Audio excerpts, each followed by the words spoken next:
Alors, mode opératoire, pour l'application des charges sociales sur les indemnités de petits déplacements, il existe deux régimes. L'employeur opte pour le régime d'exonération totale des charges. Alors, bon, ça, je reconnais, c'est encore de la comptabilité pure, hein. Les salariés n'ont pas le droit, dans ce cas, à une déduction forfaitaire de 10% dans la déclaration des impôts.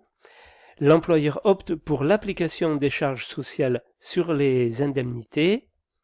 Dans ce cas, le taux des charges ne comprend pas les congés payés, l'OPPBTP, enfin la sécurité protection de la santé, on va dire, les cotisations professionnelles, la cotisation CCCA, la mensualisation, l'indemnité de licenciement.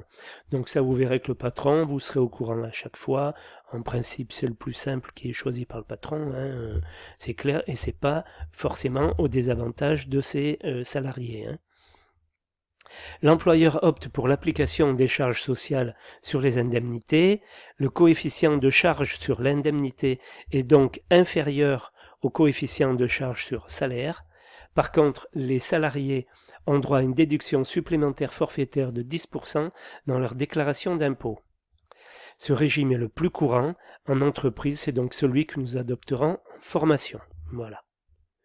Donc, mode de calcul, dans le tableau du THM, hein, ou du CHM, comme on veut, on multiplie à la ligne 22 le pourcentage de charge sur salaire par le sous-total de la ligne 9, qui était le salaire tout en haut, là, pour obtenir le montant des charges sur salaire.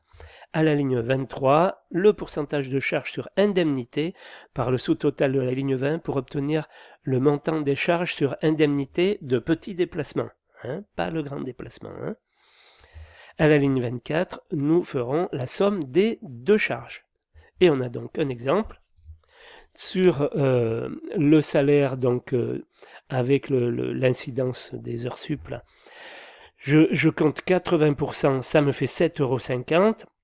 Sur ces primes de trajet et de repas, je compte 5%, 56% de charges patronales, ça me fait 91 centimes, donc 8,41 € de charges pour son salaire à lui, par exemple, hein. Et vous voyez que l'indemnité de grand déplacement est après, on n'en a pas encore parlé, on va en parler. Alors l'indemnité, oui, tant que j'y suis, de grand déplacement, c'est lorsque les gens se déplacent à plus de 50 km, principalement pour nos régions, hein, ou plus de 70 pour d'autres régions, sinon 50 comptez, hein, principe 50 km. À ce moment-là, on paye l'hôtel, le petit déjeuner, le repas du soir aux ouvriers, donc forcément on va compter une indemnité de grand déplacement, et là tous ces problèmes-là sont réglés, il y aura quand même le pourcentage de charge sur les salaires, hein. Alors les temps improductifs, donc qu'est-ce que c'est? Ce sont les pertes de temps qui découlent d'obligations légales ou contractuelles, telles que les clauses contenues dans les conventions collectives. Temps perdu à l'occasion des visites de la médecine du travail, temps perdu pour l'exercice des fonctions du comité d'entreprise, temps nécessaire à l'hygiène, temps pour les casse-croûtes, les discussions, fumer une clope, temps perdu pour absence exceptionnelle autorisée, mariage, naissance, obsèques, etc.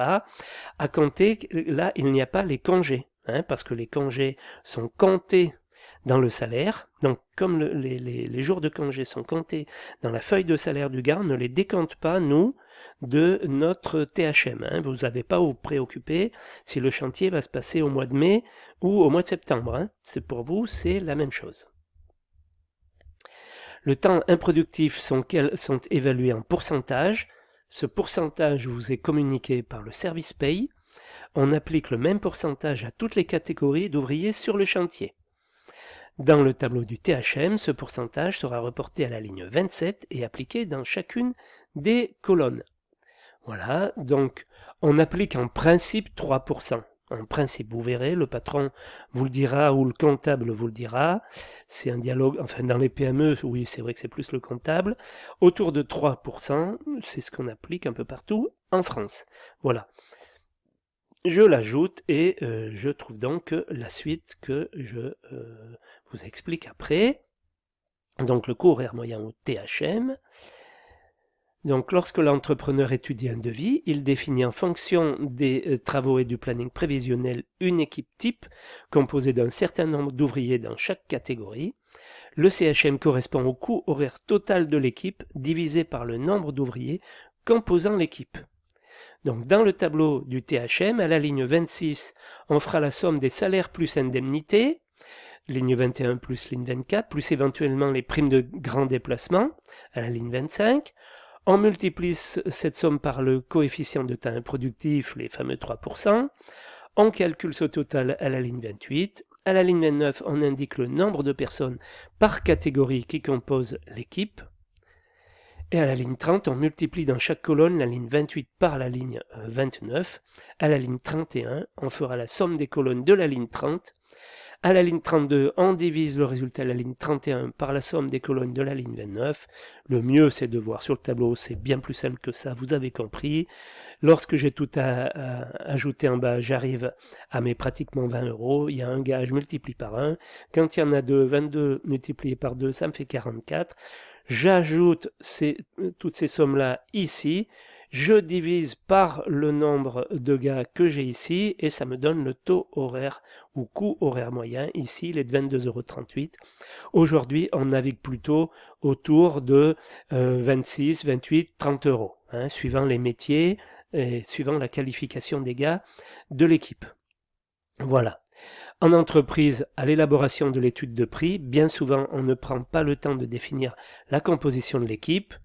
Dans ce cas, le coût horaire moyen est calculé sur l'ensemble du personnel chantier de l'entreprise. Ce coût horaire moyen vous est donné par le service paye de l'entreprise.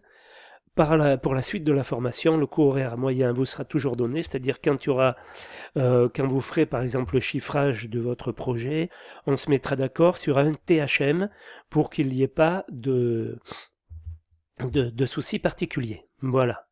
En ce qui concernait les autres éléments de la feuille de THM.